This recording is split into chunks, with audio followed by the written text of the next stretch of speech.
लांफिननो थाखाय जेबो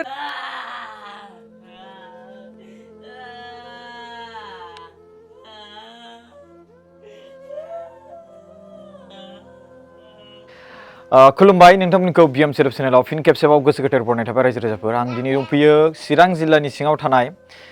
राफेल नार्जारी आदानि न'आवहाय बिनि फिसाला साजन नार्जारीया गोबां गेदेर खस्थ' भुगिनानै दङ बिराद गेदेर जाथाय जाना दङ बेमार जाना दङ बेखौ आं नोंथांमोननि सायाव देखायगोन बेयो औगुरि एरियायाव गोग्लैयो गामिखौ होनदों मा गामि होनदोंमोन बिसपानि होनना बुंदों आरो लोगोसे माबाया पुलिस स्टेशना आमगुरि आरो माबाया पस्ट अफिसा औगुरि होनदों आं नोंथांमोननि सायाव देखायनि नै नायबानो जाबाय मानसिया माबायदि हालोदाव दङ मानसिया सोब हामजोबबाय एकदमबारे आथिङा बुबाय बियो आथिङा बुदोंना इयो औ गाराय जाजोबबाय ओमफ्राय बिनि गेजेरावहाय मानसिया हामजोबबाय क्लास 8आव फरायोमोन बेसेबां गोबाव जाखो इयो 2 बोसोर जादों होनना बुंदों मानसिया हामग्लिलांजोबबाय नायदो दा बेखौ दाख्लैबावैसो गुवाहाटियाव लांदों होनना बुंदोंमोन ओमफ्राय गुवाहाटियावबो हायाखै ओमफ्राय दायो मानसिनाव थाम्फै बाजोबलाजोबगासिनो दं नै नायदो मानसियाबो गोमो जाजोबबाय ओमफ्राय बिनि गेजेरावहाय आजा नों माबा मोनसे बुंगोन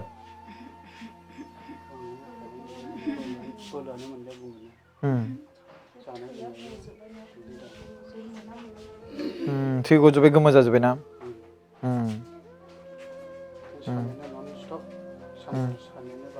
माबायदि सायो नामा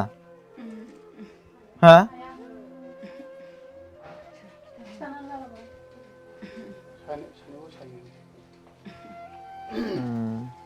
माबायदि मोनो आलौवो नामा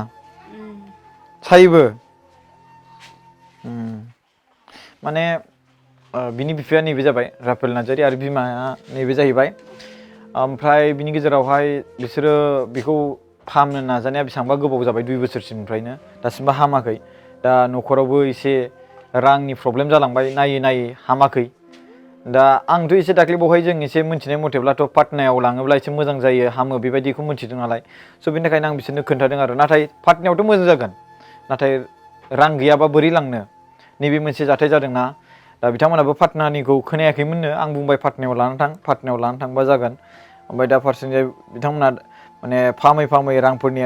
आंखाल जानायलाय जोंनि चेनेलखौ लेंहरदों बा आंखौ बेबायदि भिडिअ बानायनायखौ नुयो नालाय लेंहरदों दा इसोरनि नामाव जायफोर डनेसन अनसुंथाइ होनो नागिरदों बिथांमोना होनो हागोन आरो ना दा मा गामि दं मा होनोमोनलाय बिसपानि आं खोन्थानि जायगाखौ एड्रेसखौ बिसपानि होननाय मोनसे गामिनि बेवहाय मोनसे गिर्जा दङ दायो बे गिर्जा खाथियावनो दङ बिसिनि न'आहा ओमफ्राय बिनि गेजेरावहाय नैबे आगैखौ जुदि नायफैनो गोसो जादोंब्ला बेयाव फैनानै जायफोर मानसि गिदिरफोर बा सोरबाफोर गामिनि लिडारफोर बा जायगानि लिडारफोर बिथांमोना नायनानै मदद होफैनो गोसो जादोंब्ला बिथांमोना फैनानै मदद खालामफैनो हागोन एड्रेसखौ बिनि थाखायनो खोन्थानाय जाबाय आरो नाम्बारखौबो आङो होनानै होगोन स्क्रिनावहाय आरो लोगोसे बे नैबे जे बाजै आं बेखौ आदा लेंबाय जेराव आं बेखौ बाजै लेंसै बाजैया माबा मोनसे बुंगोन बिदिनो रायजो राजानिसिम जों अनसुंथाइ लुबैदों जों दा जेरावबो लाङै लांनानै जोंहाथ' दा जेबो राहा गैखाला आंबो बिदिनो हाजिरा मुजिरा मावनायजों बिदिनो न'खरखौ सोलियो खस्थ' मस्थ'जों ओमफ्राय दा जिखिनि जोंहा गारनांगौ दङ बेखौबो जों जेबो गैयिनि थाखायनो जों गारजोबखाबाय दा जोंहा हाफ्राबो बे थानायखिनिल'खासै दा जेबो राहायानो गैखाला बेनिखायनो रायजो राजानिसिम जों बेल'सै ना थानायखिनिसै जोंहा दा बेल'सै आरो फिसाला साबैनो नामा जोंहा सानै दङ बियो गेजेर आरो बिनि दुइसिन बिब' दङ आচ্ছা आरो फंबाय गासै साथाम ना औ फार्स्टआव मा जाजेननायमोन ओरैनो सिगांहाय गावहानो सादौल' होनबाय थायोमोन सादों होननाय आथिया सादों होनबाय थादोंमोन बल जोबाय थायो नालाय बल जोनायखाय बलजों सादों जोबनानैहाय स्प्रे बायदिसिना होबाय थादोंमोन ओमफ्राय जाया होनबाय थादोंमोन उनावहाय बलजों जाखादों बियो जानायाथ' जादों बायदि मोनदां मानो होनोब्ला बल जोयोमोन नालाय औ बल जोबाय थायोमोन क'क्राझाराव फार्स्ट लांजेननाय जादों क'क्राझार हस्पिटालावहाय बेवहाय सार्भिसआ टिउमार होननानै बुंहरदों आरो फिसाल' दंमोन बे समाव आथिं बेगेंनि सिङाव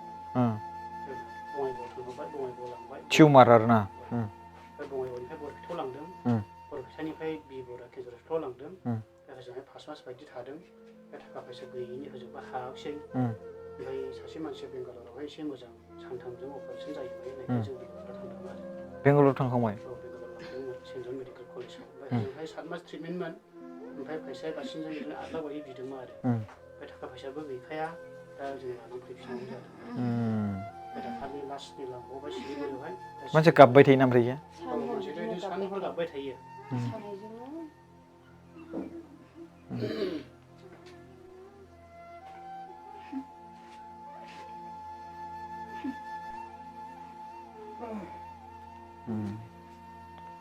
आथिंखौ हमै हमै माबाय थायो बे हमथाना लाबाय थायो आरो गोजौआव सालांनाय मोनो आरो बेहाय एसे हमथाना लाबा एसे सानायखौ एसे थांनाय बायदि मोनो बेखौथ' दा खेवबाथाय नायनो हानाय नङाना आथिं नङि बायदि जाथारो आरो गाराया बे आथिंखौनो गावनो नायनो हाला बे खिथुखौ गारायखौ नुबानो गावनो खेवबायथाय फिसिनांगौ जायो गाव दाख्लै खेबसे फट' हरनाय दङ बेखौ आङो स्क्रिनाव देखायना होगोन पाब्लिकफोरनो बेखौ बे दाख्लै खायालासिनो खरफोर खेबनायखौ ओमफ्राय थै गबाय थायोना ओमफ्राय स' रायजो राजाफोर दा बे नैबे आगै मा होनोमोनलाय साजान नार्जारिनि जि हालोद बेखौ नुनानै आं माने मानसिखौ नुनानै माबायदि थांनानै दं बेसो मिथिगौ आरो दायो नैबे आथिं मोनसेनि थाखायबा बे आथिङाबो नै माबाजोब्बाय हामजोब्बाय आरो बिनि गेजेराव मानसिया गोमोमो बिराद खस्थ'यै थांना दंलै बे मानसिया दायो मिथिबायना हमगासिनो दं आथिंखौ नायदो माने बे सानलायलाङोदां मानसिया ना जेनेबा आथिंखौनो दानस'ना लानोसै नामा बिदिबो सानलायलांदां माने होमबाना क्लिन साफा दानस'ना लानो नागिरो ना दानस'नाबो लानो नागिरमारो ना आं सानदोंसोमोन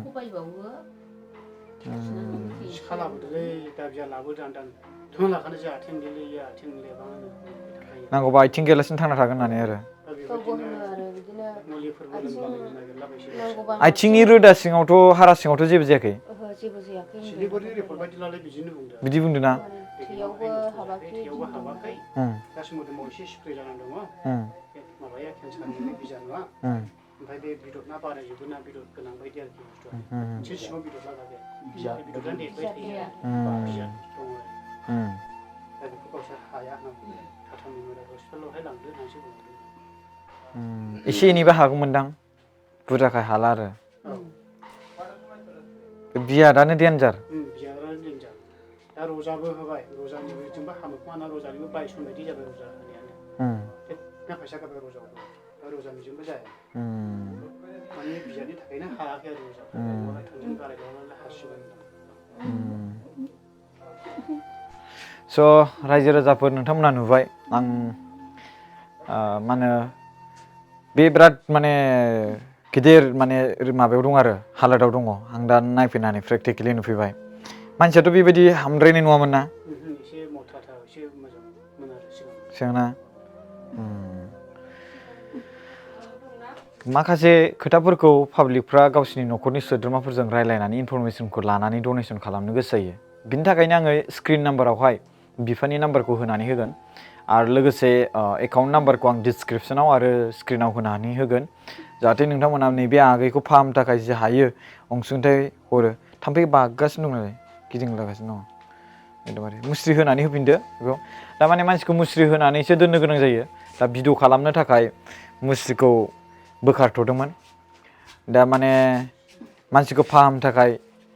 माने रांनि गोनांथि फाहामथ' हागोन मानसिखौ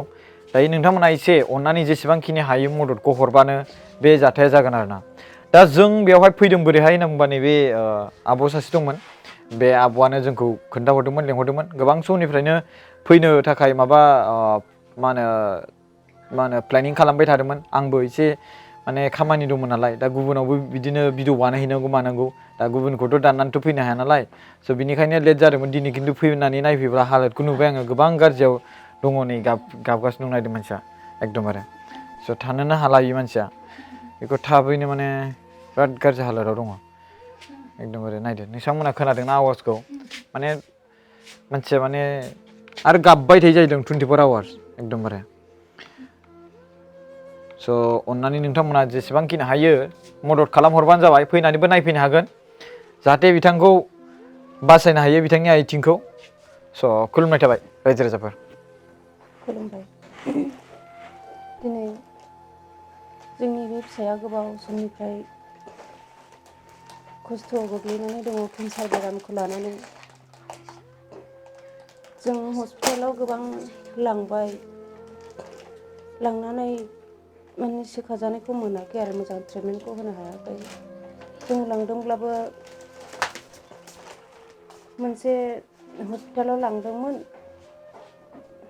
मा हस्पिटाल मोन? सिलिगुरियाव लांदोंमोन। सिलिगुरियाव लांनायाव दा हायाखै, ओमफ्रायो लानानै फैफिननांदों बेयाव हायैखाय। ओमफ्रायो मोनसे सेन्ट जनावबो लांदोंमोन, ओमफ्राय सेन्ट जनाव जोङो बिदिनो खरसाखौ गारनो हायैनि थाखायनो मानसिखौ लानानै फैफिननो गोनां जादों।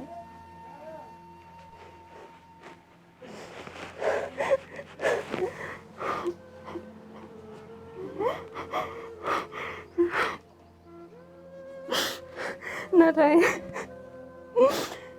लांफिननो थाखाय जेबो राहा गैयिनि दिनै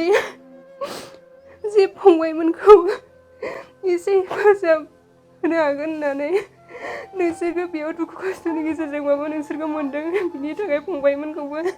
हाजासे हामबाय होदों। दा जोङो जाय हस्पिटालाव लांनो थाखाय जोंखौ थिनदों, नाथाय जों बेयाव लांनो हायाखै गोबां रांनि गोनांथि जानानै। नाथाय जोंहा जेबो गैया, जा एसे दङमोन जों बेखौबो गारनाय जाजोबखाबाय। दा जेरैथिंबो जेबो राहायानो गैया। दा जोंहा जोंनि बे थानाय न' आरो जा न' दङ बेखिनिल'सैसो। दा बेनिखायनो नोंथांमोननि अननायजों रायजो राजानिसिम खावलायहरदों, जाहाथे नोंथांमोननि अननायजों दिनै बे फिसाखौ जों मोजां फाहामथाय होनो हायो। बेखौनो रायजो राजानिसिम आखाइ खबजोबनानै आं खावलायहरनाय जाबाय। गोजोनथोंसै। खुलुमबाय। दिनै आंनि न'खरावहाय जेनाखि गोबाव समनिफ्राय 2 बोसोर बायदि जाबाय, आंनि गथ'आ गोबाव सम आथिङाव माखासे केन्सार बेमारखौ लानानै सैनानै दङ। दा आं गोबां हस्पिटालाव गिदिंबाय, बेबादिनो जेरैबायदि गुवाहाटियाव आरो बङाइगाव आरो बेबादिनो सिलिगुरि आरो बेंगालर, नाथाय